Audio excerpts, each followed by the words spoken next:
দুই ভাই যে যার মতো চলে গেল, মাঝখানে ফেলে রেখে গেল হতভম্ব জসিম তালুকদারকে। তিনি শূন্য দৃষ্টিতে ড্রয়িং রুমের দিকে তাকিয়ে রইলেন। তার মাথায় শুধু একটাই চিন্তা ঘুরপাক খাচ্ছে, তিনি কি সন্তানদের মানুষ করছেন নাকি এক একটা অমানুষ তৈরি করেছেন। এই শহরের ক্ষমতা আর রক্তের নেশা তার ছেলেদের পশুর চেয়েও অধম করে তুলেছে। রাত্রি আর মেঘলা ছাদে দাঁড়িয়েছিল। নিস্তব্ধ দুপুরে রাত্রির মনের ভেতর জমানো প্রশ্নটা হঠাৎ বেরিয়ে এলো। সে মেঘলার হাত ধরে অবাক হয়ে জিজ্ঞাসা করলো, একটা কথা বল মেঘলা, তুই ছোটবেলা থেকে আকাশ ভাইকে চিনিস? তবে তোরা আলাদা হলি কেন? কেন তুই এখন লুকিয়ে আছিস? কেন বলছিস না যে তুই সেই ছোট্ট মেয়ে যাবিন? মেঘলা আকাশের দিকে তাকিয়ে একটা দীর্ঘশ্বাস ফেলল। ওর চোখ দুটো যেন অনেক পুরনো কোনো অন্ধকারে হারিয়ে গেল। মিলান হেসে মেঘলা বলল, আকাশ আর ওর ভাইয়া যখন কলেজে যেত তখন ওরা আমাকে চাইল্ড কেয়ারে রেখে যেত। সেই চাইল্ড কেয়ারটা ছিল ওদের নিজেদের। সেখানে আমাকে দেখাশোনার দায়িত্বে থাকতেন আকাশের মা আয়শা তালুকদার আর ওনার ছোট চাচা রফিক তালুকদার, মানে রোদ ভাইয়ার বাবা। রাত্রি চমকে উঠে বলল, কি? কিন্তু ওর রোদ তো বলে ওর বাবা অনেক আগেই মারা গেছে। মেঘলা বিষণ্ণ গলায় উত্তর দিল, হ্যাঁ, যখন আমার বয়স 8 বছর তখন মারা গেছেন। তবে মারা গেছেন বলা ভুল, ওনাকে মেরে ফেলা হয়েছে আমার চোখের সামনে। রাত্রির বুকের ভেতরটা ধক করে উঠল। সে আতঙ্কে তোতলামি করে বলল, কি? কিন্তু কেন? আর কে মেরে ফেলেছে ওনাকে? মেঘলা কোনো উত্তর দিল না। ওর ঠোঁট দুটো কাঁপছে। রাত্রি আবার অস্থির হয়ে জিজ্ঞেস করলো, আর আকাশ ভাইয়ের মা, উনি কোথায়? ওনার কি হয়েছিল? মেঘলা এবার রাত্রির চোখের দিকে তাকালো। সেই চোখে কোনো পানি নেই, আছে কেবল হিমশীতল আতঙ্ক। সে খুব নিচু স্বরে বলল, একই টেবিলে ওনাদের দুজনকে কেউ কেউ একজন জবাই করে দিয়েছিল। চোখের পলকে টেবিলটা রক্তে ভেসে গিয়েছিল রাত্রি। এইটুকু বলে মেঘলা আর এক মুহূর্ত সেখানে দাঁড়ালো না। সে দ্রুত পায়ে ছাদ থেকে নেমে নিজের ঘরের দিকে চলে গেল। রাত্রি যেন বজ্রহত হয়ে ছাদে দাঁড়িয়ে রইল। দুপুরে কড়া রোদও ওর শরীরটা বরফের মতো ঠান্ডা হয়ে যাচ্ছে। তার মানে রোদের বাবা আর আকাশ ভাইয়ের মাকে একই সাথে নৃশংসভাবে খুন করা হয়েছিল। আর সেই খুনের একমাত্র সাক্ষী এই মেঘলা। কিন্তু খুনিকে আর রোদকে কেন বলেছেন? আর রোদকে কেন বলছে না মেঘলা? রহস্যময় নারী মেহেজাবিন মেঘলা। তপ্ত দুপুরে কড়া রোদ, চারিদিকে আগুন ঢালছে। মোড়ের মাথায় যে বিশাল পাতাহীন মরা গাছটার নিচে মানুষের ভিড় উপচে পড়ছে। পুলিশ এসে এখনও জায়গাটা ঘিরে ফেলেনি, তাই উৎসুক জনতার চোখে মুখে আতঙ্ক আর বিভীষিকা। সে ভিড়ের একদম সামনে হাতা কাটা গেঞ্জি পরে আশি ভঙ্গিতে দাঁড়িয়ে আছে রোদ আর সবুজ আর আজিজ। নীলয় নীলিমাকে নিয়ে ডাক্তারের কাছে গেছে, আর আকাশ বাড়িতে অঘরে ঘুমোচ্ছে। কিন্তু এই তিনজন, রোদ, সবুজ আর আজিজ, এখন যেন কোনো শিল্পকলা প্রদর্শনী দেখছে। গাছ থেকে ঝুলতে থাকা শফিকুলের সে ছিন্নভিন্ন দেহের দিকে তাকিয়ে ওদের তিনজনের ঠোঁটে এক পৈশাচিক হাড়হিম করা হাসি। সবুজ পকেট থেকে একটা সিগারেট বের করে আজিজের দিকে বাড়িয়ে খুব শান্ত গলায় প্রশ্ন করলো, বলতো আজিজ, কাটিংটা কেমন হয়েছে? ফিনিশিংয়ে কি কোনো খামতি আছে? আজিজ ধোয়া ছেড়ে লাশে সেই ঝুলন্ত বিভৎসতার দিকে বিশেষজ্ঞের দৃষ্টিতে তাকিয়ে বলল, এক কথায় পারফেক্ট সবুজ ভাই। তবে আমার মনে হয় কি জানেন, কাটিংটা নিচ থেকে শুরু না করে যদি ওপর দিকে তোলা যেত তাহলে হাড়গুলোর জয়েন্টগুলো আরও স্পষ্টভাবে বেরিয়ে আসতো, তখন ঝোলালে বেশি ইউনিক লাগতো। রোদ এতক্ষণ চুপচাপ লাশের ক্ষতগুলো দেখছিল। আজিজের কথা শুনে সে বাঁকে হেসে মাথা নাড়ল। রোদের চোখে তখন এক আদিম হিংস্রতা। সে খুব স্বাভাবিক গলায় বলল, সেটা আবার কেমন হতো? তার চেয়ে আরও দুটো লোহার রড হলে খেলাটা জমতো ভালো। একটা রড মালদার দিয়ে ঢুকে একদম শিরদাঁড়া দিয়ে মাঝখান দিয়ে বের করতাম, আর অন্যটা পিঠ দিয়ে ঢুকে মাথার মাঝখান দিয়ে বের করে দিতাম। চাইলে নাক দিয়েও রড ঢোকানো যেত। তখন ওপর থেকে যখন রক্তগুলো স্রোতের মতো ঝিরঝির করে বেয়ে যেত না, উফ, দেখতে জাস্ট দারুণ লাগতো। ওই রক্ত বয়ে যাওয়ার শব্দটার মধ্যে এক আলাদা শান্তি আছে। সবুজ রোদের পিঠ চাপড়ে দিয়ে পৈশাচিক উল্লাসে বলল, রোদ যখন শফিকুলের আঙুলগুলো পিস পিস করে কাটছিল না, আহা, জাস্ট অসাধারণ। প্রতিটা হাড় মটমট করে ভাঙার শব্দটা এখনও আমার কানে বাজছে। বিশেষ করে ও যখন ওই মাদারচোদের মেশিনটা কেটে হাতে তুলে দিল, ওই সময় ওর চোখে মনির উল্টে যাওয়াটা ছিল এই বছরের সেরা দৃশ্য। আজিজ হি হি করে হেসে উঠল। সে যেন কোনো কমেডি মুভি নিয়ে আলোচনা করছে। সে বলতে লাগলো, আর যখন রোদ ওর চিপটা টেনে বের করে প্লেট দিয়ে পোঁচ মারছিল তখন ওই কোঙানিটা, ওহ, ওটা শোনার জন্য আমি আবার কাল রাতটা ফিরে পেতে চাই। আসলে শরীরটা এভাবে ঝুলিয়ে রাখাটাই সার্থকতা। মানুষ দেখুক আমাদের সাথে পাঙ্গা নিলে শরীরের কোন অঙ্গটা কোথাও থাকে না। রোদ পকেটে হাত দিয়ে একটা শীষ দিল। লাশের নিচে জমে থাকা জমাট বাঁধা কালচে রক্তের দিকে তাকিয়ে সে খুব তৃপ্তি স্বরে বলল, শয়তানটাকে তো মেরেই ফেললাম, কিন্তু ওর চোখ দুটো খুব সুন্দর ছিল। উপড়ে ফেলার সময় যখন হাতের তালুতে পপ করে ফেটে গেল, জাস্ট মাখন। অসাধারণ লেগেছে কাজটা করতে।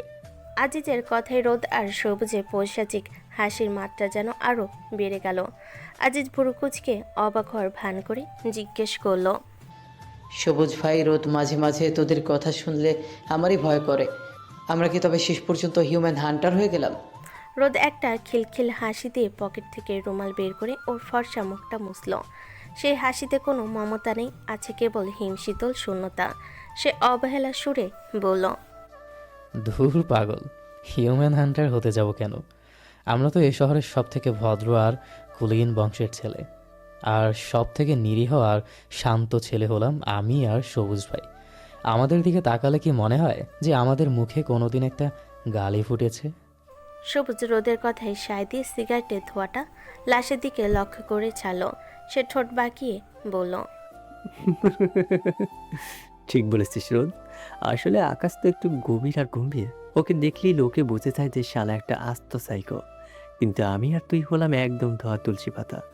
আমাদের এই ইনোসেন্ট লুকটার কারণেই তো দুনিয়া আমাদের পায়ে লুটোপুটি খায়।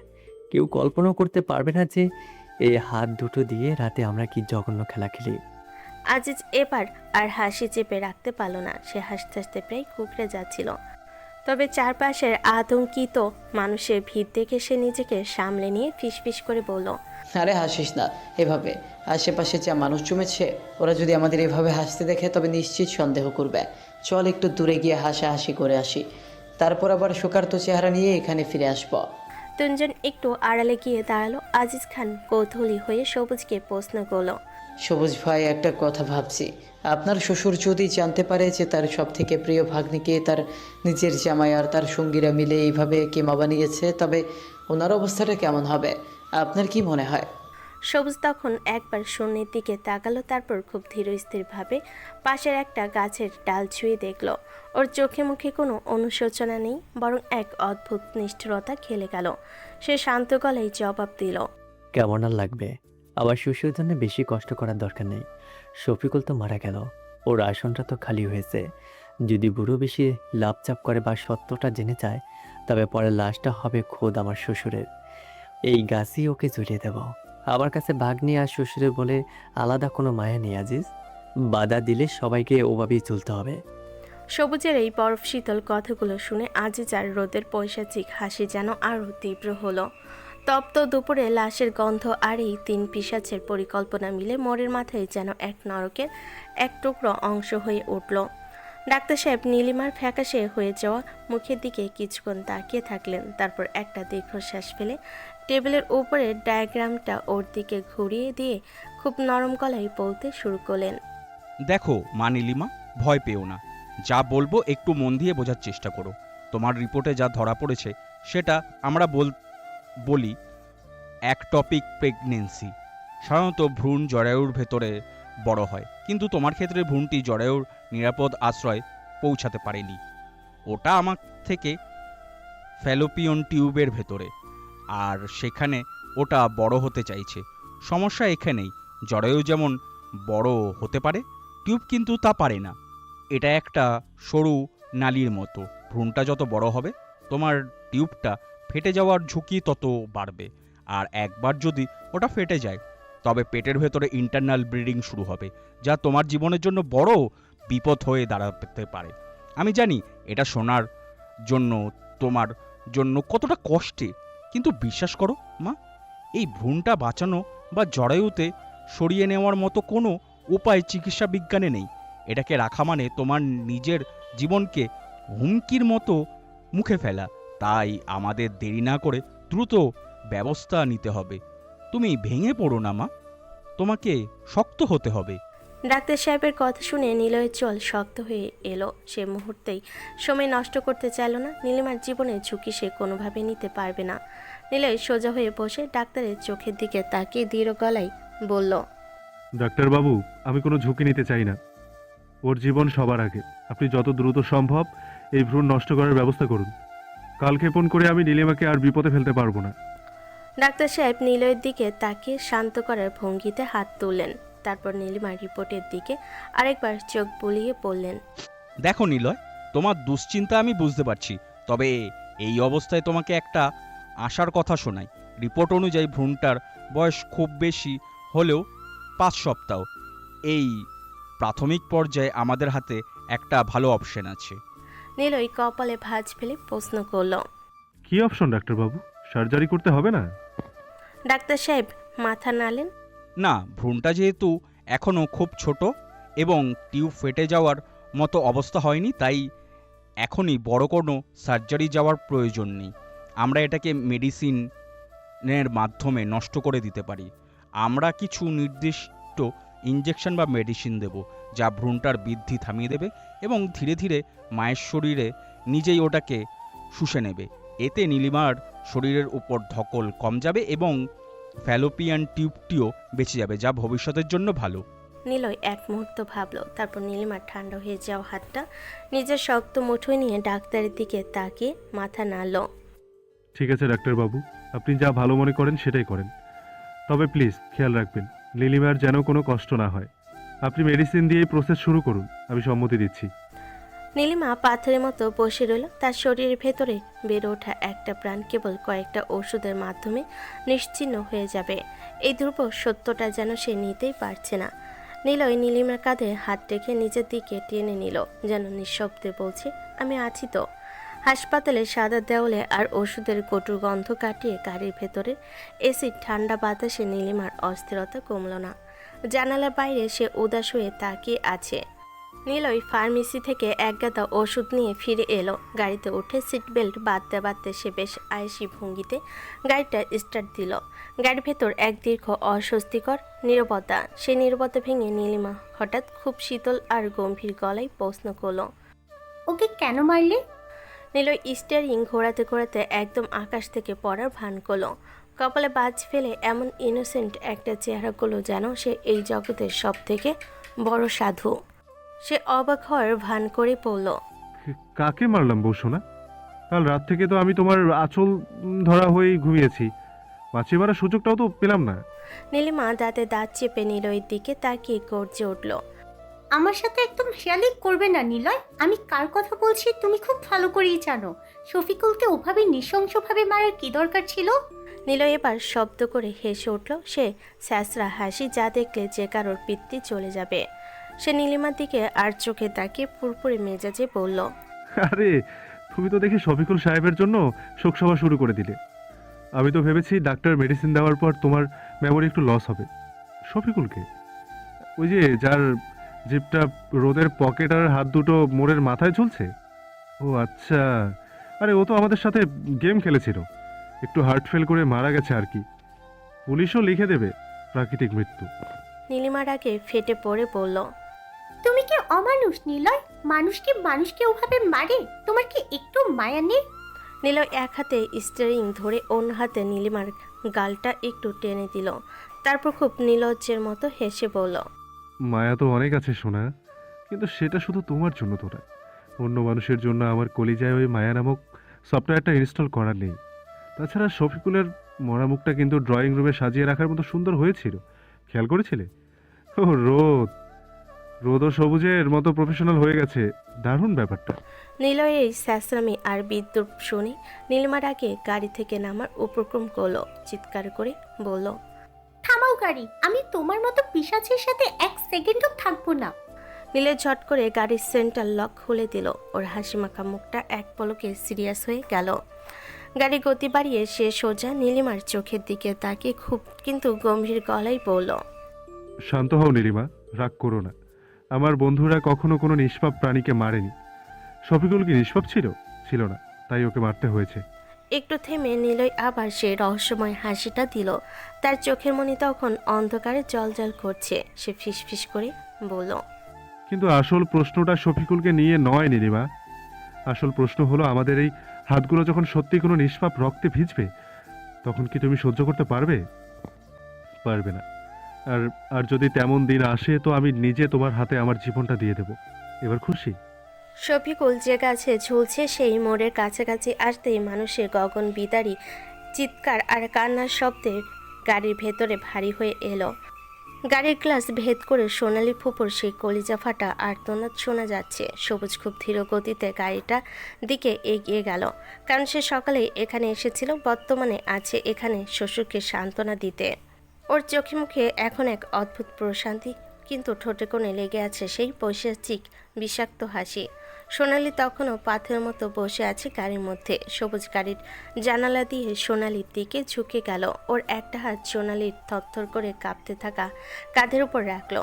সোনালি শিউরে উঠল, কিন্তু সবুজ ওকে ছাড়ল না। ফিসফিস করে বলল, কি গো শোনাবো, চোখের সামনে প্রেমিকে এমন নৃশংস অবস্থা দেখে কেমন লাগছে? সোনালি বিস্ফোরিত চোখে সবুজের দিকে তাকালো। ওর কণ্ঠনালীতে শব্দরা আটকে গেছে। কোনো মতে ফুপিয়ে উঠে বলল, তুমি তুমি সব জানতে? সবুজ খিলখিল করে হেসে উঠল। সে হাসিতে কোনো দয় নেই। সে সোনালির চিবুকটা শক্ত করে চেপে ধরে বলল, হাসালে বউ, তুই কি ভেবেছিলে আমার নাকের ডগা দিয়ে এমন অবৈধ কাজ করবে আর আমি সবুজ আহমেদ কিছু টের পাবো না? জসিম তালুকদারের পালিত বাঘেরা শিকার করার আগেই শিকার চিনে নিতে জানে। তুই ভেবেছিলি তোর ওই লম্পট ভাইটার সাথে প্রেম করবি আর আমি আঙ্গুল চুষবো?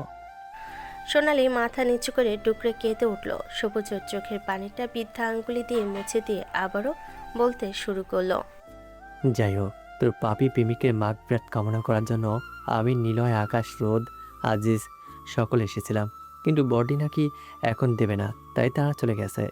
শুধু আমি আছি তোকে সান্ত্বনা দেওয়ার জন্য। এক অর্থে তো সে আমার শ্যালকও বটে, তাই না? জানিস সোনালি, আকাশ একটা কথা বলে, নারীরা হলো কোনো এক পবিত্র মন্দিরের শেষ প্রদীপ, যা নিভে গেলে পুরুষেরা কেবল অন্ধকারের দস্যু হতে জানে, আর জ্বলে থাকলে তারা আল্লাহকে মানতে শেখে। সবুজ এক মুহূর্তে থামলো। সোনালি চোখের মনির দিকে তাকিয়ে শীতল গলায় বলল, আমিও তাই বিশ্বাস করিব। নারীর সম্মানের আসলে যদি কোনো নচ্চার হাত দেয়, তবে সেই হাত কেটে নরকে কুকুরদের খাওয়ানোই আমাদের ইবাদত। কারণ শফিকুলের মতো পিশাচদের কাছে নারী নামক এই পৃথিবীটা মূল্যহীন হতে পারে, কিন্তু নিষ্পাপ অসহায় এক নারীর এক ফোঁটা চোখের জল আমাদের কাছে পুরো ব্রাহ্মণদের চেয়েও ভারী।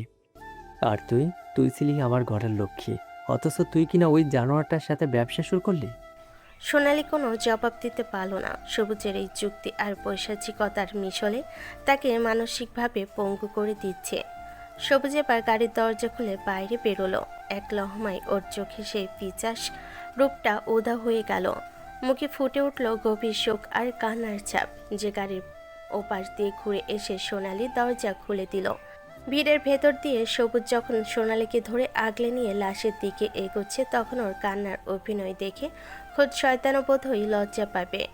সোনালীর ফুপুকে দেখা মাত্রই সবুজ দৌড়ে গিয়ে ওনার পা জড়িয়ে ধরল। ফুফু, এ কি সর্বনাশ হয়ে গেল! আমার আদর ভাইটাকে ওরা এইভাবে মেরে ফেললো। কোন জানোয়ারের বাচ্চা এই কাজ করেছে ফুফু? আমি হলে জ্যান্ত পুঁতে ফেলবো। সবুজের এই বুক ফাটা অভিনয় দেখে আশেপাশের মানুষগুলোর চোখেও পানি মুছতে লাগলো। কেউ ভাবতে পারছে না যে একটু আগে এই লোকটাই গাড়ির ভেতরে তার বউকে খুনের হুমকি দিয়ে এসেছে। সোনালি ট্যাপ ট্যাপ করে তাকিয়ে দেখছে তার স্বামীর এই বহুরূপী রূপ। সে ভাইয়ের সেই বিভৎস ঝুলন্ত লাশের দিকে তাকিয়ে চিৎকার করে কাঁদতে চাইল, কিন্তু দেখলো তার গলা দিয়ে কোনো আওয়াজ বেরোচ্ছে না। সবুজ ফুপুকে জড়িয়ে ধরে বিলাপ করতে করতে সোনালির দিকে তাকিয়ে চোখ টিপল। সেই চাহনিতে স্পষ্ট লেখা ছিল, বেশি বাড়াবাড়ি করলে পর লাশটা তোর হবে। ঠিক সেই মুহূর্তে ভিড় ঠেলে সেখানে এসে দাঁড়ালো নিলয়। পরনে কালো শার্ট প্যান্ট, চোখে কালো চশমা, হাতে জ্বলন্ত সিগারেট। জসিম তালুকদারের গ্যাং মেম্বার যখন একসাথে কোনো লাশের সামনে দাঁড়ায়, তখন বাতাসও যেন ভয়ে স্তব্ধ হয়ে যায়। নিলয় ধীর পায়ে ঝুলন্ত লাশটার কাছে গিয়ে দাঁড়ালো। শফিকুলের সেই উপড়ে ফেলা চোখের গর্তের দিকে তাকিয়ে সে একটা ধোঁয়া ছাড়ল। খুব নিচু স্বরে সবুজের কানে কাছে গিয়ে বলল, নাটক তো ভালোই জমিয়েছিস সবুজ, কিন্তু তোর শ্বশুর বাড়ি তো দেখছি কসাইখানা হয়ে গেছে। পুলিশের গাড়ি আসছে। এবার পালা শুরু কর। সবুজ শোকাতুর চেহারা নিয়ে নিলয়ের দিকে তাকালো। সোনালির বাবা তখন সেখানে এসে সবুজের হাত ধরলেন, কান্নায় ভেঙে পড়লেন। বাবা সবুজ, তুমি আমার একমাত্র ভরসা। আমার ভাগ্নেটাকে যারা এভাবে মারলো তাদের কি বিচার হবে না? সবুজ শ্বশুরের হাত দুটো নিজের হাতের মুঠোয় নিয়ে খুব ধীর স্থিরভাবে বলল, বিচার তো হবেই আব্বা। এমন বিচার হবে যা এই শহরের কোনোদিন দেখেনি। শফিকুলের আত্মার শান্তির জন্য আমি নিজের হাতে রক্ত ঝরাবো। আপনি শুধু দোয়া করবেন। সোনালি দূরে দাঁড়িয়ে নিজের বাবার এই অসাধ্য দেখছিল। সে জানে তার বাবা এক নরপিশাচের হাতেই বিচার চাইছে। যে জামাইকে সে রক্ষক ভাবছে, সে জামাই তার ঘর পুড়িয়ে ছারখার করে দিয়েছে। সোনালির মনে হলো সে কোনো এক গোলক ধাঁধায় আটকে গেছে, যেখান থেকে বেরোনোর কোনো পথ নেই। আবার এটাই হয়তো তার চূড়ান্ত মুক্তি, এই জীবন থেকে বের হওয়ার। কিন্তু সবুজ সব জানে, কিন্তু তার আসল সত্যটা জানে না। আকাশ আর মার্কো তখন রুমে বেডে শুয়ে ফোনে এই লাইভ আপডেট শুনছিল আর হাসছিল। স্কুলের উদ্দেশ্যে বের হয়ে মেঘলা আর রাত্রি দেখলো মনের মাথায় উপচে পড়া ভিড়। রিক্সা গাড়ি জটলা ছাড়িয়ে মানুষের ফিসফাস আর আতঙ্কের ঢেউ ওদের গানে আশ্রে পড়ছে। হঠাৎ দূর থেকে ভেসে আসা একটা নাম শুনে মেঘলার পা দুটো যেন পিচের রাস্তার সাথে জমে গেল। ভিড়ের লোক বলছে, শুনেছিস শফিকুলকে নাকি কষায়ের মতো কেটে গিয়েছে, ঝুলিয়ে রেখেছে। ওর পুরুষাঙ্গ নাকি ওর হাতেই বাঁধা। শফিকুল নামটা শোনার সাথে সাথে মেঘলা আর রাত্রির চোখের সামনে 4 বছর আগে সেই অভিশপ্ত অনাথ আশ্রমের দেওয়ালগুলো জীবন্ত হয়ে উঠল। দুপুরের চড়া রোদও ওদের শরীর থরথর করে কাঁপতে লাগলো। স্মৃতিরা যেন কাল নাগিনীর মতো ছোবল মারছে। রাত্রি মেঘলার হাতটা শক্ত করে চেপে ধরলো। ওর নখগুলো মেঘলার চামড়ায় বসে যাচ্ছে। মেঘলা স্তব্ধ হয়ে ভাবছিল বাইরের দুনিয়াটা কত অদ্ভুত। লোকে এখন শফিকুলের লাশের বিভৎসতা দেখে শিউরে উঠছে, কিন্তু এই শফিকুল যখন অনাথ আশ্রমের 15-16 বছরের ডাগর মেয়েগুলোকে চাকরি দেওয়ার নাম করে পাচার করে দিত, তখন তো কেউ শিউরে ওঠেনি। অনাথ আশ্রমে সেই স্যাঁতসেঁতে ঘরগুলোই শফিকুলের পদধ্বনি মনে ছিল এক একটা কিশোরীর স্বপ্নের মৃত্যু। মা বাবা নেই, মাথার উপর ছাদ নেই। এই অসাধ্যকে পুঁজি করে শফিকুল মেয়েগুলোকে মাংসের বাজারে পণ্য বানিয়ে ফেলতো। যাদের কেউ নেই তাদের কান্নার কোনো প্রতিধ্বনি হয় না। এই ধ্রুব সত্যটা শফিকুল খুব ভালো করে জানত। মেঘলার মনে পড়ে গেল সেই বৃষ্টির রাতটা। শফিকুলের লোলুপ দৃষ্টি সেদিন ওর আর রাত্রির ওপরেই থিতু হয়েছিল। শফিকুল হাসি মুখে বলেছিল, তোদের দুজনকে আজ বড় এক সাহেবের বাড়িতে নিয়ে যাব। ওখানে তোরা রাজকন্যার মতো থাকবি। কিন্তু সেই রাজপ্রাসাদ যে আসলে কতটা নরক তা বুঝতে ওদের বাকি ছিল না। সেদিন রাতে বাথরুমে ছোট ভেন্টিলেটর দিয়ে গায়ের চামড়া ছিলে রক্তাক্ত হয়ে মেঘলা আর রাত্রি যখন পালিয়েছিল, তখন পেছনে অন্ধকারে শফিকুলের সেই পৈশাচিক অট্টহাসি ওদের ধাওয়া করছিল।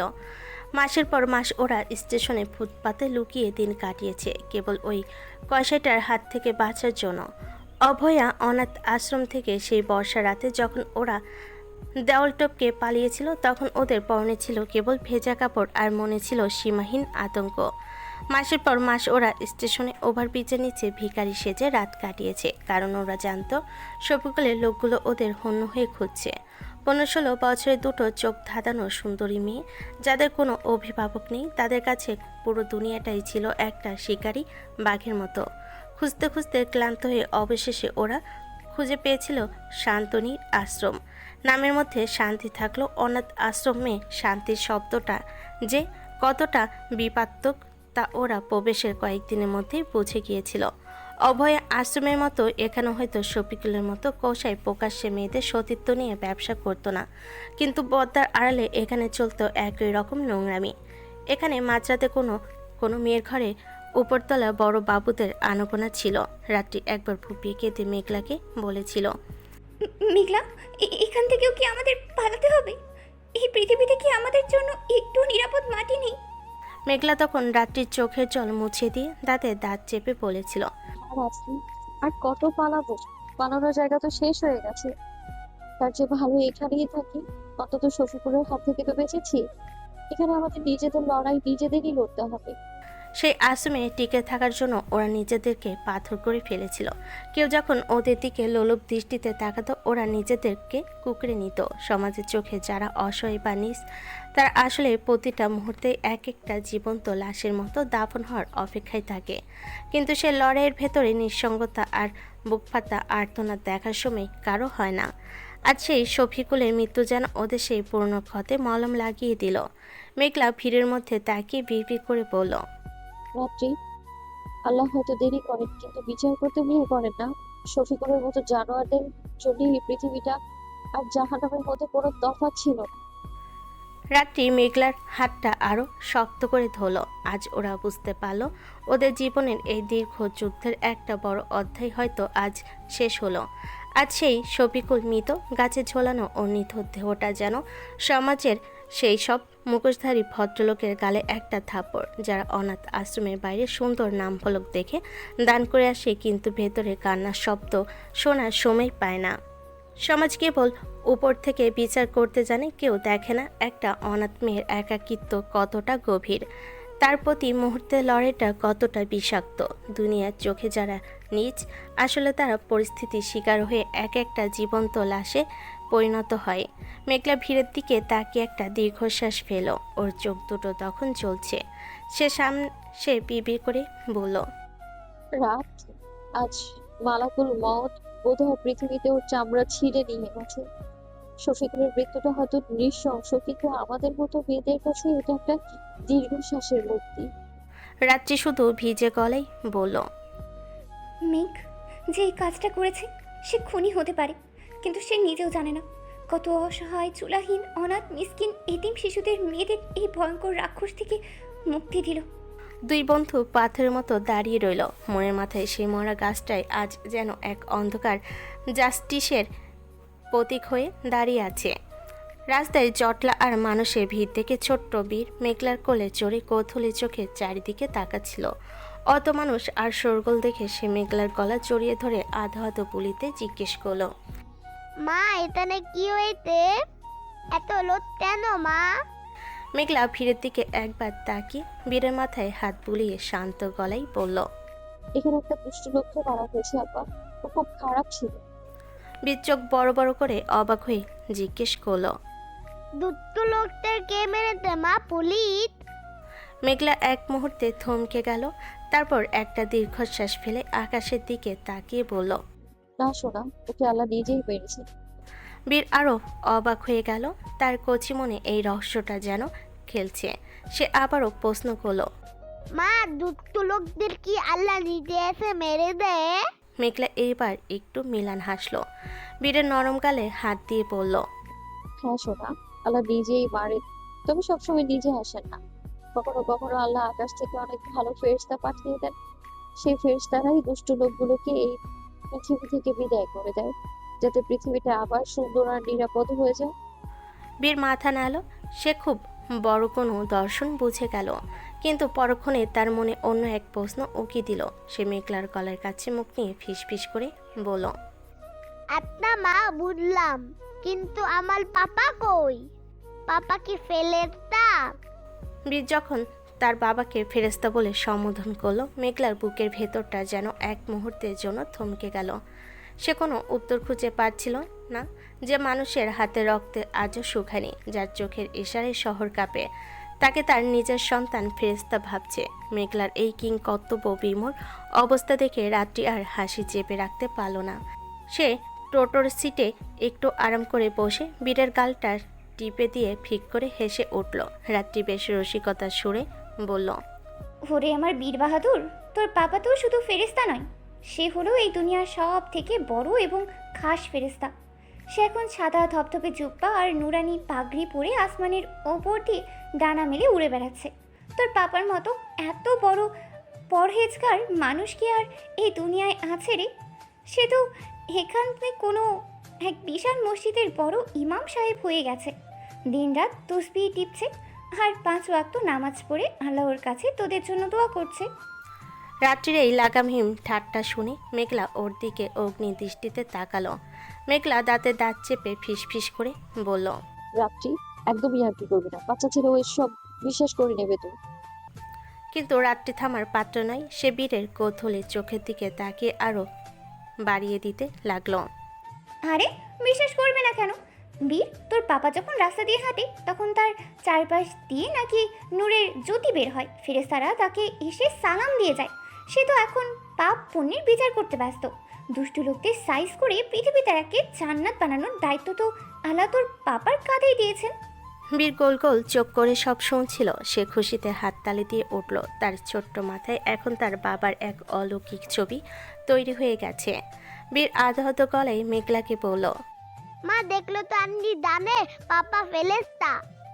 আমি জানতাম পাপা খুব ভালো। মেঘলা একটা দীর্ঘশ্বাস ফেলে জানালার বাইরে তাকিয়ে রইল। রাত্রে এই মস্করা আড়ালে যে কতটা ভয়ঙ্কর এক ধ্রুব সত্য লুকিয়ে আছে তা কেবল মেঘলাই জানে। যে ফেরেশতার কথা রাত্রি রূপকথার মতো বলছে, সে মানুষটি আসলে এই সমাজের বুকে এক জীবন্ত বিভীষিকা। সাদা পোশাকের আড়ালে তার হাত যে কতবার লাল রক্তে রঞ্জিত হয়েছে তার হিসেব নেই। বীরের এই নির্মল হাসি আর বিশ্বাসের সামনে মেঘলা নিজেকে খুব অপরাধী আর নিঃসঙ্গ মনে করতে লাগলো।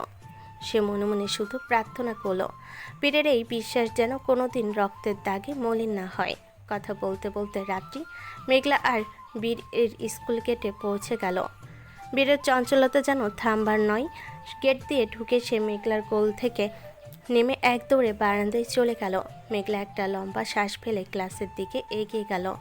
আর রাত্রি বারান্দার এক কোণে বীরকে নজরে রাখার জন্য বসে পড়ল। ঠিক তখনই করিডর দিয়ে গটগট শব্দে হেঁটে আসছিল রোদ। নিজ হাতে গাড়ির চাবিটা ঘোরাচ্ছিল আর শীষ দিচ্ছে। নিজের বউকে এভাবে একা বসে থাকতে দেখে রোদ একটু পাকা হেসে পাশে এসে দাঁড়ালো। কি ব্যাপার গিন্নি, এখানে বসে একা একা মশা মারছো নাকি? বীরের পাহারা দিচ্ছ রাত পাখি? রাত্রি মুখ টিপে হেসে বলল, আরে রোদ, তুমি এখানে এত তাড়াতাড়ি? বিদ্যুৎ থেকে রোদের গলার আওয়াজ পেয়েই দৌড়ে এলো। রোদের পা জড়িয়ে ধরে উপরে তাকিয়ে তার আধহত পুলিতে চিৎকার করে উঠল, তাত্তু তাত্তু দুনি টানো, আমার পাপা না ফেলেস্তা। রোদের হাতে চাবি ঘোরানো থেমে গেল। সে কয়েক মুহূর্ত থমকে থেকে রাত্রির দিকে তাকালো। তারপর বীরকে কোলে তুলে নিয়ে অট্ট হাসিতে ফেটে পড়ল। কি বললে আব্বা? তোর পাপা ফেরেশতা? আকাশ ভাই ফেরেশতা? রাত্রি তখন বলল, আমি তো ওকে বুঝিয়েছি ওর পাপা অনেক বড় ফেরেশতা। সাদা জুব্বা পরে আকাশে ডানা মেরে উড়ে বেড়ায়। আর এখন সে এক বিশাল মসজিদের বড় ইমাম সাহেব হয়েছে। 5 ওয়াক্ত নামাজ পড়ে আর তসবিহ জপে। রোদ এবার হাসি থামাতে না পেরে বেঞ্চে বসে পড়ল। সে হাসতে হাসতে প্রায় কুকড়ে যাচ্ছে। ওরে আমার কপাল, আকাশ ভাই নাকি মসজিদের ইমাম! রাত, তুমি তো জাস্ট ফাটিয়ে দিয়েছো।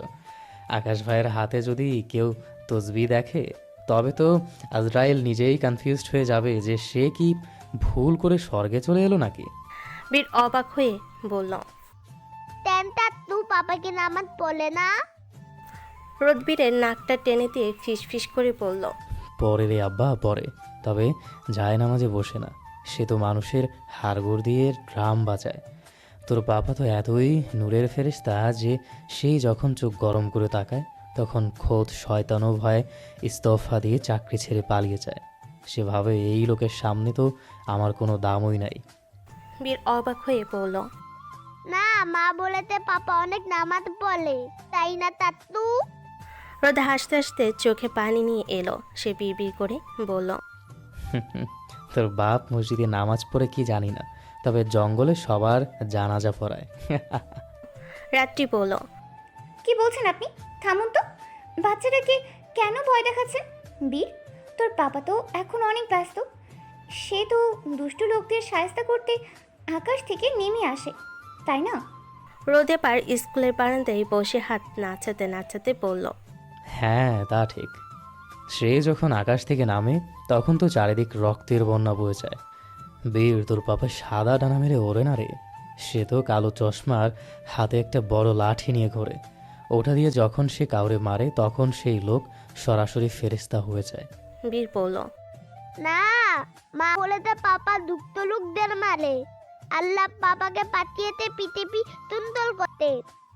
রোদ তখন বলল, হাসি পাচ্ছে খুব।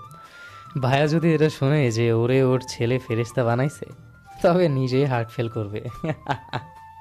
রাত্রি এবার বলল, হার্ট ফিল করবে না, ভাইয়া হয়তো লজ্জায় হিজাব পড়া শুরু করবে। রাত্রি রোদকে বলল সে যেন বীরকে রাখে, তার ক্লাসের সময় হয়ে যাচ্ছে আর রোদ চলে যাওয়ার আগে বীরকে যেন রেখে যায় তার কিডস সেকশনে। রাত্রি চলে যাওয়া মাত্রই রোদ এবার শুরু করলো, আচ্ছা বীর, তোর বাবা যখন ডানা মেলে ওরে, তখন হাতে কি তসবি থাকে নাকি বড় একটা বন্দুক? দানা তাকে তাত্তু, অনেক বড় সাদা দানা। ডানা? ডানা না রে আব্বা, ওর কাছে বিষাক্ত হুল। ওটা যদি একবার কারো পিঠে ফুটিয়ে দেয়, তবে তার 7 পুরুষ ফেরেশতা হয়ে যায়। তোর বাবার ডানা দেখলে খোদ ইবলিশও ভয় পেয়ে কম্পালসরি রিটায়ারমেন্ট চলে যাবে। বীর তার চাচ্চুর কথা কিছুই বুঝলো না, সে তার চাচ্চুর হাসিতে শুধু হাসলো। রোদ বিড়বিড় করে বলল, ভাইয়ের মতো সাইকো মানুষকে যখন তার নিজের ছেলে ফেরেশতা বলে ডাকে, এর চেয়ে বড় জোকস তো আর এই দুনিয়ায় নাই। বীর, কাল গিয়ে তোর পাপাকে বলিস, পাপা তোমার তসবিটা কই? দেখবি আকাশ ভাই লজ্জায় হার্ট ফেল করবে। এ কথাই হঠাৎ চমকে উঠল, পিছন ঘুরে দেখলো সেখানে এক স্তূপ বাচ্চাদের খেলনা খাবার নিয়ে দাঁড়িয়ে আছে আজিজ। বীর তার মামাকে আর এতগুলো খাবার দেখে খুশিতে ডগমগ হয়ে বলল, ইয়া মামা, হ্যাঁ মামা। আমি বলবো পাপা আমাদের আতাতে নিয়ে যাবে। আসমানের টিকিট তো অনেককেই কেটে দিয়েছে রে বীর, শুধু তোকে নেওয়াটাই বাকি। রাত্রি আর আজিজ দুজনে হাসাহাসি করছিল, আর বীর তার সেই ফেরেশতা বাবার কল্পনায় বিভোর হয়ে স্কুলের বারান্দায় ডানা মেলার ভান করে দৌড়াতে লাগলো। শফিকুলের নৃশংস খুনে সে থমথমে রেশটা যেন এই দম্পতির খুনছুটি আর বীরের নিষ্পাপ মিথ্যার আড়ালে এক মুহূর্তের জন্য ঢাকা পড়ে গেল। আকাশে ফ্রেশ হয়ে নিচে নামতে নামতে দুপুর 3 বেজে গেল। ড্রয়িং রুমে পা রাখতে দেখলো আজিজ একা সোফায় বসে আছে, চোখের দৃষ্টিতে এক অদ্ভুত শূন্যতা। আকাশ ডাইনিং টেবিল থেকে হালকা কিছু খেয়ে এসে আজিজের পাশে ধপ করে বসলো। নিজের চুলের হাত চালাতে চালাতে খুব স্বাভাবিক গলায় জিজ্ঞেস করলো, কিরে, ওই অমানুষটাকে শেষ দেখা দেখতে গিয়েছিলে? রোদের সবুজ তো ওখানে ডেরে গেছে। আজিজ দীর্ঘশ্বাস ফেলে মাথা নাড়ল। ওর উদাসীনতা দেখে আকাশ ভুরু কুচকে তাকালো। আজিজ হঠাৎ সরাসরি আকাশের চোখের দিকে তাকিয়ে প্রশ্ন করলো, আচ্ছা ভাই, মেহজাবিন ঠিক কিভাবে মারা গিয়েছিল? মানে সেদিন তুমি ঠিক কি দেখেছিলে যেটা দেখে তোমার মনে হয়েছিল আমাদের সেই ছোট্ট মেহজাবিন আর বেঁচে নেই? আকাশের হাতের মুভমেন্ট থমকে গেল। এক মুহূর্তের জন্য ড্রয়িং রুমের এসির শব্দটা যেন ওর কানে ড্রাম পেটাতে লাগলো।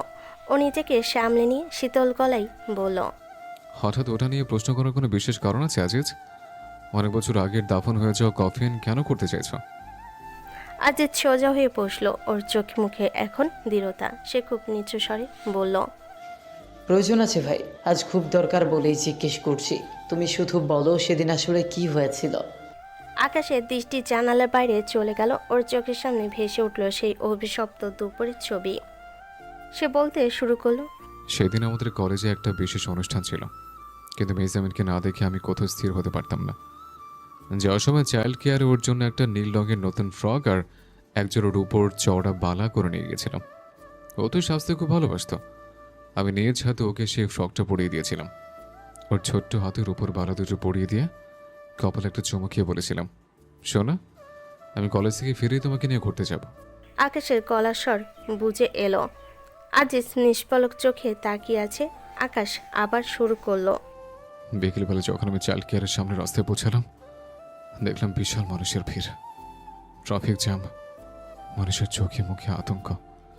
আমি কিছু বুঝতে পারছিলাম না। ভিড় ঠেলে যখন সামনে এগোলাম, আমার পায়ের তলার মাটি ধসে গেল আজিজ। রাস্তার ঠিক মাঝখানে একটা নিথর দেহ পড়েছিল। একটা 10 টাকা চাকার দানব ট্রাক বোধ ওর মাথার উপর দিয়ে চলে গিয়েছিল। ওটা যে একটা বাচ্চার শরীর ছিল তা বোঝার উপায় ছিল না।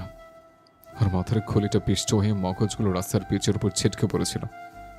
বিভৎস, চারদিকে রক্তের স্রোত বইছিল। কিন্তু আমি চিনতে ভুল করিনি আজিজ, কারণ সে চ্যাপটা হয়ে যাওয়া নিথর দেহটার গায়ে তখন জড়িয়েছিল আমার দেওয়া সে নীল ফ্রকটা। আরও দেখলে যে হাতের কবজিতে তখন রোদের চিকচিক করছিল সে একজোড়ার উপর বালা। ওটা মেহজাবিনে ছিল আজিজ, আমার মেহজাবিন, আমার বাচ্চা বউ। আকাশের বর্ণনায় আজিজের সিতারা দিয়ে একটা হিমস্রোতল স্রোত বয়ে গেল। সে আকাশের চোখে কোনোদিন জল দেখা যায়নি। তার চোখ আজ এক অদ্ভুত হাহাকার। আজিজ স্তম্ভিত হয়ে বসে রইল। যদি আকাশে দেখা সে লাশটায় মেহজাবিন হয়, তবে এখনকার রহস্যময়ী মেঘলা আসলে কে? কেন সে নিজেকে মেহজাবিন বলে দাবি করছে? নাকি সে নীলফ্রক আর রূপোর বালা পড়া ছিল বলে এক সুপরিকল্পিত ষড়যন্ত্রের অংশ? আকাশ আজিজের চোখের দিকে তাকিয়ে একটা দীর্ঘশ্বাস ফেলল। ড্রয়িং রুমে এসির শব্দটা যেন ওর কানে ড্রাম পেটাচ্ছে। আকাশ ধরা গলায় বলতে শুরু করলো, আজিজ, লোকে বলে আকাশ পাথর, কিন্তু কেউ জানে না সে পাথরের নিচে আমার একটা কলিজা ছিল, যেটা 8 বছরে সে মেয়েটার সাথে জ্যান্ত দাফন হয়ে গেছে। ওদের সাথে তোর বোন ছিল না রাজেজ, ও ছিল আমার প্রথম ভালোবাসা, আমার ছোট্ট মেহু। মর্গে যখন ওই সাদা কাপড়ে ঢাকা শরীরটা দেখলাম, আমি বিশ্বাস করতে পারছিলাম না যে এটা আমার সেই ছোট্ট পামকিন, যে হাতে আমি রূপোর বালা পরিয়ে দিয়েছিলাম। সে হাতটা তখন বরফের মতো ঠান্ডা। আমি ওর কপালে শেষবারের মতো চুমু খেয়েছিলাম আজিজ। সে কপালের কোনো অস্তিত্ব নেই, আর না, হ্যাঁ, সে চেহারার কোনো অস্তিত্ব। আমার পুরো পৃথিবী তখন অন্ধকার জমে গেছিল। আমার 8 বছরের ভালোবাসাকে আমি দাফন কাফনে জড়িয়ে শেষ বিদায় নিচ্ছিলাম। আকাশের দু চোখ বেয়ে টপ টপ করে জল গড়িয়ে পড়ল আজিজের হাতের উপর। কবরস্থানে যখন ওকে অন্ধকার কবরের ভেতর নামাচ্ছিলাম, আমার মনে হচ্ছিল নিজের কলেজে বার করে দাফন করছে। নিজের হাতে যখন প্রথম এক কোদাল মাটি ওর উপর দিলাম, আমার মনে হলো মাটিটা মেয়ের উপর নয়, আমার জ্যান্ত কলেজের উপর পড়ছে। আমি নিজের হাতে আমার মেহকে মাটির নিচে শুয়ে দিয়ে এসছি আজিজ। অতটুকু একটা মেয়ে অতর অন্ধকারের মাটির চাপ কিভাবে সইবে ও? ওদিন আমি শুধু তোর বোনকে কবর দেইনি রে, আমি আমার শৈশব, আমার কৈশোর আর আমার আগামী সব স্বপ্নকে ওই মাটির গর্তে দাফন করে দিয়ে এসছে। আকাশ জানালার বাইরে তাকিয়ে শূন্য দৃষ্টিতে হাসলো, যে হাসিতে কেবল আর্তনাদ লুকানো ছিল। কবর দিয়ে ফেরার সময় বৃষ্টি নেমেছিল। সবাই যখন বাড়ি ফিরে গেল, আমি একলা সেই কবরের পাশে ভিজে কাঁধে মাখামাখি হয়ে বসে চিৎকার করে কেঁদেছিলাম। মাটির উপর আছড়ে পড়ে বলেছিলাম, মেহু, তুই কেন আমায় একা করে চলে গেলি রে? তিনি বলেছিলে বড় হয়ে আমার ঘর আলো করবে, এখন মাটির ঘর কেন বেছে নিলে? সেদিন আমার সেই বুক ফাটা হাহাকার শুনলে আসমানও হয়তো ফেটে যেত আজিজ। মেহজাবিনকে দাফন করার পর আমি নিজের ভেতর থেকে মায়া দয়া সব উপড়ে ফেলেছি। আজ যে আকাশকে দেখেছিস, জীবিত লাশ, যার বেঁচে থাকার একমাত্র কারণ হলো মেহজাবিনের স্মৃতিচারণ। যদিও এখন আর একজন আছে, আমার বীর। ওর সবকিছু আমার মতো হলেও ওর কথা বলার ধরনের মধ্যে আমি আমার মেহজাবিনকে খুঁজে পাই। আজিজও নিজের চোখের জল সামলাতে পারল না। দুই বন্ধুর এই হাহাকার ড্রয়িং রুমের বাতাসকে ভারী করে তুলল। আকাশের এই নিথর যন্ত্রণার সামনে দাঁড়িয়ে আজিজ বুঝল কেন আকাশ আজ এমন ভয়ঙ্কর হয়ে উঠেছে। যার ভালোবাসার শুরুতেই হয়েছে মাটির নিচে কবর দিয়ে, সে তো মৃত্যুকে আলিঙ্গন করেই বাঁচবে। বীর নামটা উচ্চারণ করার সাথে সাথে ড্রয়িং রুমের দরজায় একটা খটকা শব্দ হলো। রোদ কখনই সে দাঁড়িয়েছে কেউ খেয়াল করেনি। আকাশের মুখ থেকে আমার বীর শব্দটা শোনা মাত্রই রোদের হাতের চাবিটা মেঝেতে পড়ে গেল। রোদ ধীর পায়ে ভেতরে ঢুকে অবিশ্বাসের সুরে বলল, ভাইয়া, তুমি তুমি বীরের কথা জানো? তুমি ওকে চেনো? আজিজও যেন আকাশ থেকে বলল। সে এক ঝটকায় সোফা থেকে উঠে দাঁড়িয়ে আকাশে কাজ চেপে ধরল। আকাশ, তুই বীরের নাম নিলি কেন? তুই বীরকে চিনিস মানে? তুই বীরকে আমার বীর কেন বললি? আকাশ এক মুহূর্তের জন্য পাথরের মতো জমে গেল। ও বুঝতে পারল মেহজাবিনের শোকে ডুবতে ডুবতে ও নিজের অজান্তেই সে নামটা উগলে দিয়েছে, যা ওর কলিজার গহীনে লুকানো ছিল। আকাশের চোয়াল শক্ত হয়ে এলো। সে দ্রুত নিজেকে সামলে নিয়ে এক ঝটকায় আজিদের হাত সরিয়ে দিল। সব আবল তাবল বলছিস তোরা। আমি কখন বীরের কথা বললাম? আমি মেহজাবিনের কথা বলেছিলাম। তো ওদের কানে ভুল গেছে, সর এখান থেকে। আকাশের কণ্ঠে তখন আগুনের হলকা, কিন্তু রোদ আর আজিজ আজ নাছর বান্দা। রোদ আকাশের সামনে গিয়ে বুক চিতিয়ে দাঁড়ালো। না ভাইয়া, একদম মিথ্যে বলবে না। আমি নিজের কানে শুনেছি তুমি বীরের কথা বলেছ। তুমি বলেছ ওর কথা বলার ধরন মেহজাবিনের মতো। তুমি ওকে না দেখলে, ওর কথা না শুনলে এই তুলনা করলে কি করে? ভাইয়া, তুমি কি ওই বউ আর বাচ্চাকে চেনো? তুমি কি ওদের সাথে দেখা করো? আকাশ এবার প্রচণ্ড রেগে গিয়ে ড্রয়িং রুমের সেন্টার টেবিলের উপর এক জোরালো ঘুষি মারল। কাছের টেবিলটা যেন আর্তনাদ করে উঠল। আকাশ গর্জে উঠে বলল, শাট আপ রোদ, নিজের সীমার মধ্যে থাক। আমি তোদের কৈফিয়ত দিতে বাধ্য নই। আমি কোনো বিয়ের টিয়ের চিনি না, ব্যাস। আজিজ এবার আকাশের সামনে গিয়ে মিনতি আর কৌতূহল মেশানো গলায় বলল, আকাশ, তুই আমাদের উপর রাগ দেখাচ্ছিস কারণ তুই কিছু লুকাচ্ছিস। তুই আমাদের বন্ধু, আমাদের ভাই। তুই কি সত্যি বীরকে নিজের বলে কেন দাবি করলি? কেন আমাদের কাছে এই সত্যটা আড়াল করছিস? আকাশ বারবার নাকচ করছিল, চিৎকার করে ওদের ঘর থেকে বেরিয়ে যেতে বলছিল, কিন্তু রোদার আজিজ যেন আজ যমদূতের মতো ওকে ঘিরে ধরেছে। তাদের একটাই প্রশ্ন, আকাশ কিভাবে বীরকে চেনে। অবশেষে রোদার আজিজের এই অন্তহীন জেরা আর মানসিক চাপের মুখে আকাশের ধৈর্যের বাঁধ ভেঙে গেল। ড্রয়িং রুমে দেওয়ালে এক লাথি মেরে সে পৈশাচিক এক চিৎকার করে উঠল। তারপর রোদার আজিজের কলার চেপে ধরে ওদের দেওয়ালের সাথে পিষে দিয়ে হিসিয়ে বলল, হ্যাঁ, জানতাম আমি। তোর যা শুনতে চাচ্ছিস তাই শোন। বীর আমার ছেলে, ও আমার নিজের রক্ত, আমার কলিজার টুকরো। আকাশের এই স্বীকারোক্তিতে ড্রয়িং রুমে এক স্বর্গীয় নীরবতা নেমে এলো। আকাশ নিজের শার্টের হাতা দিয়ে চোখ মুছে একটা মিলান হাসি হাসল, যে হাসিতে কোনো রাগ নেই, আছে এক সমুদ্র মায়া। তোরা ভাবছিস আমি বীরকে চিনি না? ও যখন প্রথম মাটিতে পা ফেলে টলমল করে হাঁটতে শিখল, আমি আড়াল থেকে তাকিয়েছিলাম। ওর বয়সটা মোটে 2.5 বছর, এখনো ঠিকমতো কথা ফোটেনি। কিন্তু ওই যে আধো আধে স্বরে যখন ও মা বলে ডাকে বা স্পষ্ট কিছু বলার চেষ্টা করে, সেই শব্দগুলো আমার কানে পৃথিবীর শ্রেষ্ঠ সঙ্গীতের মতো বাজে। আমি দূর থেকে দেখি, যখন আঙুল চুষতে চুষতে ঘুমিয়ে পড়ে, তখন মনে হয় আমার অন্ধকার জীবনে 1000টা সূর্য উকি দিচ্ছে। আকাশের চোখের দৃষ্টি তখন স্থির, যেন সে এই ঘরের দেওয়ালে কোনো এক অদৃশ্য চলচ্চিত্র দেখছিল। আজি তার রোদের ক্রমাগত জেরার মুখে তার ধৈর্যের বাঁধ ভেঙে গেলেও রাগের বদলে তার কণ্ঠে নেমে এলো এক অদ্ভুত প্রশান্তি। সে যেন কোনো মন্ত্র জপ করছে এমন সুরে বিড়বিড় করে বলতে শুরু করলো, তোরা ভাবছিস আমি বীরকে চিনি না? আমাকে চিনি না আমার নিজের কলিজার স্পন্দনকে? আজিজ, তুই জানিস বীর যখন ঘুম থেকে ওঠে, ও ঠিক আমার মতো ডান হাতটা কপালে রেখে কিছুক্ষণ চোখ বন্ধ করে থাকে।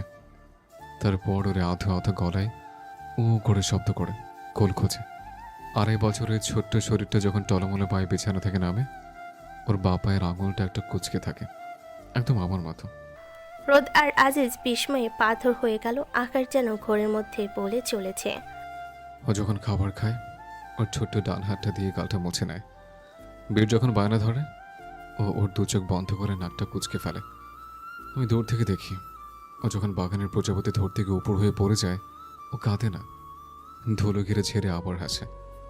ওর এই হাসিতে আমি মেহজাবিনের সেই হারিয়ে যাওয়া পবিত্রতা খুঁজে পাই। ওর আধো আধো বলিগুলো যখন বাতাসের সাথে আমার কানে আসে, মনে হয় কোনো দেবদূত আমার কনে স্বর্গীয় সংকেত বাজাচ্ছে। আকাশে 2 চোখ পেয়ে অবাধ্য জল গড়িয়ে পড়ছে, কিন্তু ওর মুখে এক প্রশান্তির হাসি। সে বলতে লাগলো, আমি জানি বীরের কোন জামাটা প্রিয়। ও যখন নীল শার্ট পরে গোল গোল চোখে আয়নার দিকে তাকায়, আমি দেখি ওর ভেতরে আমার প্রতিচ্ছবি। ও আমার সোনা, আমার জান, আমার পরিচয়। আমি ওর সামনে যাই না, কারণ আমি যখন যাব তখন আমি ওকে নিয়ে চলে আসবো। ওর মায়ের কাছ থেকে ছিনিয়ে নিয়ে আসবো চিরতরের জন্য। আমি চাই বীর আমার কাছে থাকুক, আমার ছায়া বড় হোক, কিন্তু সেইভাবে পূর্ণ শক্তি নিয়ে আমি ওর সামনে দাঁড়াতে চাই, যাতে পৃথিবীর শক্তি আমাদের আলাদা করতে না পারে। রোদের চোখে তখন শ্রাবণের ধারা। সে ধরা গলায় বলল, কিন্তু ভাইয়া, ও তো একটা ছোট্ট শিশু, ওর মাকে ছাড়া এক মুহূর্ত থাকতে পারে না। তুমি ওকে ওর মায়ের কোল থেকে কেড়ে নিলেও কি বাঁচবে? ও তো না খেয়ে কেঁদে বুক ফাটল করবে। আজিজও নিজেকে সামলাতে না পেরে আকাশের হাত চেপে ধরল। তুমি পাগল হয়েছো ভাই। তুমি বীরকে নিতে চাইছো, কিন্তু ওর মাকে কেন মেনে নিবি না? কেন সন্তানের মাকে রাস্তায় ফেলে দিবে? ওকেও তো নিজের কাছে আশ্রয় দিতে পারো। আকাশ আজিজের কথার কোনো উত্তর দিল না। মেঘলার প্রসঙ্গ আসতেই ওর জল এক মুহূর্তের জন্য শক্ত হলো, কিন্তু সে আবারও সেই ঘোরের মধ্যে ফিরে গেল। বিড়বিড় করে বলতে লাগলো, আমার শুধু বীরকে চাই। আমার বীর আমার কলেজের প্রতিটা ধুক বুকানীয় বাচ্চাটার নামে চলে। আমি রাতের অন্ধকারে যখন বীরকে নিজের বুকে নেই, তখন ওর শরীরে সে পবিত্র দুধের মতো মিষ্টি গন্ধটা আমাকে নতুন করে বেঁচে থাকার সাহস দেয়। আমি জানি না কে কোথায় থাকবে, আমি শুধু জানি আমার বীরকে আমার বুকে দরকার। ও আমার জীবনের সেই ইবাদত যা আমি কোনোদিন জায়নামাজে বসে পূর্ণ করতে পারিনি। আকাশ আর এক মুহূর্ত সেখানে দাঁড়ালো না। নিজের বুকের সবটুকু হাহাকার আর বাৎসল্যের মন্ত্র সবার কানে পৌঁছে দিয়ে সে টলমল পায়ে সিঁড়ি দিয়ে উপরে উঠে গেল। নিচে দাঁড়িয়ে থাকা রোদ আর আজিজ কেবল আকাশের যাওয়ার পথের দিকে তাকিয়ে রইল। তাদের মনে তখন একটাই উপলব্ধি, পৃথিবীর সব থেকে কঠোর মানুষটার বুকেও এক সমুদ্র ভালোবাসা কেবল তার সন্তানের জন্য জমা হয়ে আছে। সন্ধ্যার আবছা অন্ধকার আর ঘরের নিস্তব্ধতা মিলে পরিবেশটাকে আরও ভারী করে তুলেছে। আকাশ তার ঘরে একে বসে আছে। বাইরে গোধূলি আলো মিলিয়ে গিয়ে রাতের অন্ধকার নামছে। ঠিক যেমন আকাশের মনের ভেতরের দ্বন্দ্বগুলো ক্রমে ঘনীভূত হচ্ছে। সন্ধ্যার আবছা অন্ধকার ঘরটাকে আরও রহস্যময় করে তুলেছে। আকাশ মেঝের এক কোণে বসে আছে, ওর হাতে একটা ছোট্ট ফ্রেম করা ছবি, 2.5 বছরের বীরের ছবি। ছবিতে বীর আধো আধো হাসছে। ওর বড় বড় মায়াবী চোখ দুটো যেন ছবির ভেতর থেকে আকাশকে শাসন করছে।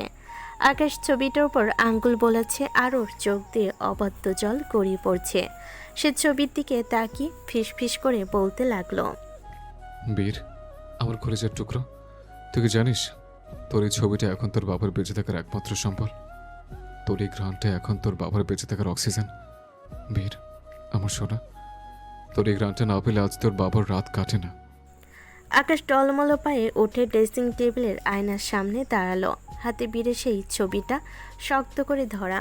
বাইরে সন্ধ্যার মিলান আলোয় আয়নায় নিজের প্রতিবিম্বের দিকে তাকিয়ে সে বলতে শুরু করলো, আমি কি সত্যি ওকে ওর মায়ের থেকে কেড়ে নেব? আর এই বছরের এই ছোট্ট শরীরটাকে ওর মা ছাড়া এক মুহূর্তে থাকতে পারবে? কিন্তু আমি যে ওকে ছাড়া এক সেকেন্ডও পাচ্ছি না। বীর, বীর আমার রক্ত, ও আমার অস্তিত্ব। লোকে আমাকে পাথর বলে জানুক, কিন্তু আমি তোর বাবা। নিজের জীবনের চেয়ে বেশি ভালোবাসি আমি ওকে। আকাশ আয়নার উপর হাত রাখলো। ওর চোখের জল তখন বাঁধ ভেঙে গাল বেয়ে গড়িয়ে পড়ছে। পরক্ষণেই ওর মনে মেঘলার মুখটা ভেসে উঠল। এক অদ্ভুত দোটানা ওকে কুড়ে কুড়ে খেতে লাগলো। কিন্তু মেঘলা, ওর মা আমার সাথে কি করে থাকবে?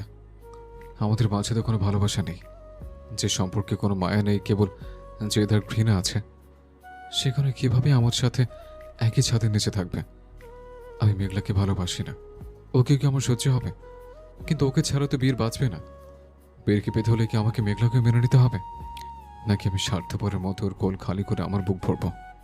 আকাশ জানালার গ্রিলটা শক্ত করে ধরে বাইরের অন্ধকারের দিকে তাকালো। ওর মনে হচ্ছে বিদেশে আধো আধো ডাকটা বাতাসের সাথে ভেসে আসছে, পাপা, মা। আকাশ ডুকরে কেঁদে উঠল। না, আমি পারছি না। একদিকে বীরের প্রতি আমার এই সীমাহীন পাগলামি, আর অন্যদিকে ওর মায়ের প্রতি আমার এই অবজ্ঞা। তোর মা আমাকে ঘৃণা করে, কিন্তু ও তো আমার বীরের পৃথিবী। আমি যদি বীরকে আমার কাছে নিয়ে আসি, তবে কি বীর আমাকে কোনোদিন ক্ষমা করবে? ও বড় হয়ে যখন জানবে ওর বাবা ওর মাকে তেলে তেলে কষ্ট দিয়েছে, তখন ও কি আমাকে বাবা বলে ডাকবে? আকাশ আবার ছবিটা বুকের কাছে চেপে ধরল। বীর, তুই কেন আমার জীবনে আসলি রে বাবা? কেন আমাকে এতটা দুর্বল করে দিলি? আমি তো চেয়েছিলাম প্রতিশোধের আগুনে সব পুড়িয়ে দিতে, কিন্তু তোর ওই নিষ্পাপ মুখটা মনে পড়লে আমার সব জেদ জল হয়ে যায়। আমি তোকে চাই বীর, আমি তোকে আমার বুকের পাঁজরে আগলে রাখতে চাই, কিন্তু সে চাওয়ার মাঝে তোর মা কেন বারবার দেয়াল হয়ে দাঁড়াচ্ছে?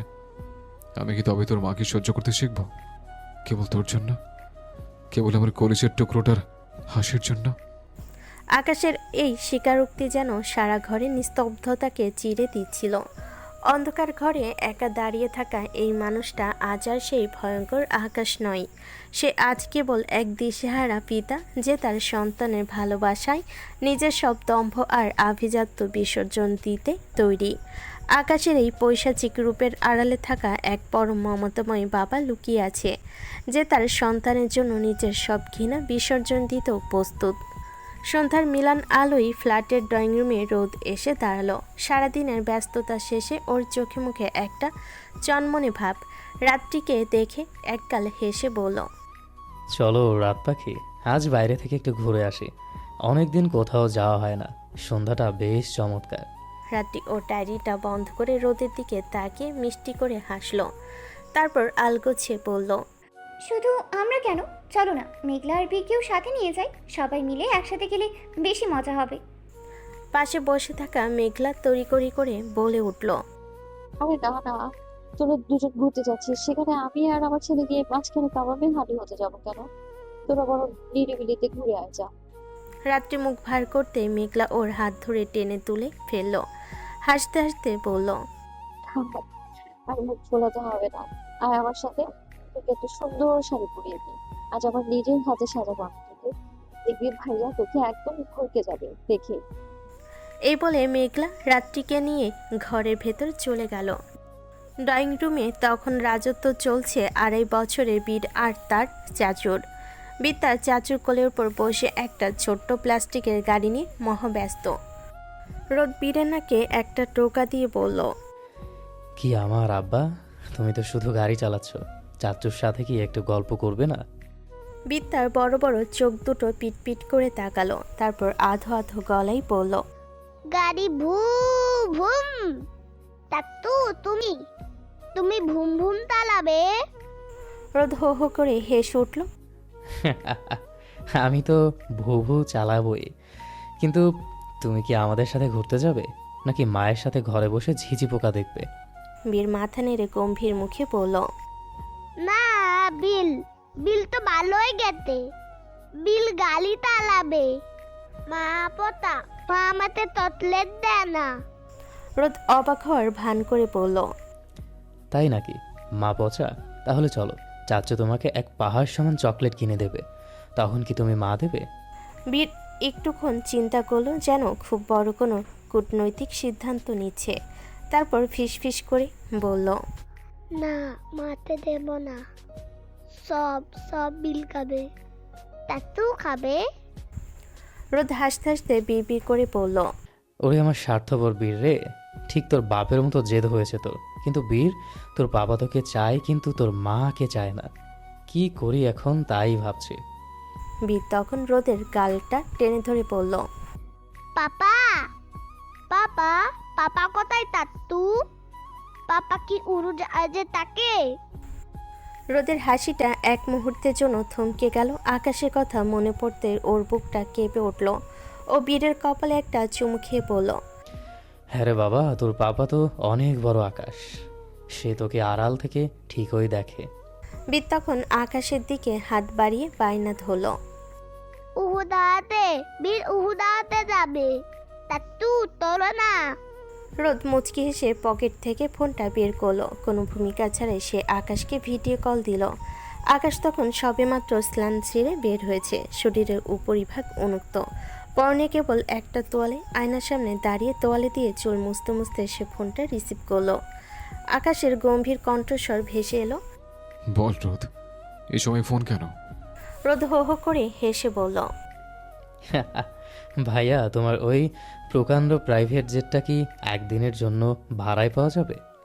আকাশ ভুরু কুচকে আয়নার দিকে তাকিয়ে বলল, ভাড়া? তুই হঠাৎ উড়োজাহাজ দিয়ে কি করবে? রোদ বীরকে কোলের উপর আরো ভালো করে বসিয়ে নিয়ে বলল, আসলে আমি না ভাইয়া, এই যে তোমার কোলে বসে থাকা ছোট্ট পুচকেটা উড়োজাহাজে চড়বে বলে বায়না ধরেছে, এখন তুমিই বলো কি করা যায়? কথাটা শোনা মাত্রই আকাশের হাতের তোয়ালাটা স্থির হয়ে গেল।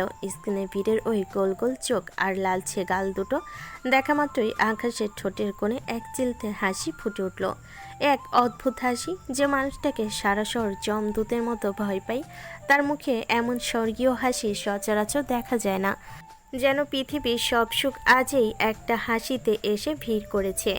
আকাশ খুব কোমল গলায় বলল, আমার লিটল চ্যাম্প, ও যখন বলেছে তখন তো তাকে আকাশ ওড়াতেই হবে, তার জন্য আস্ত এয়ারপোর্ট বুক করতে হলে আমি রাজি।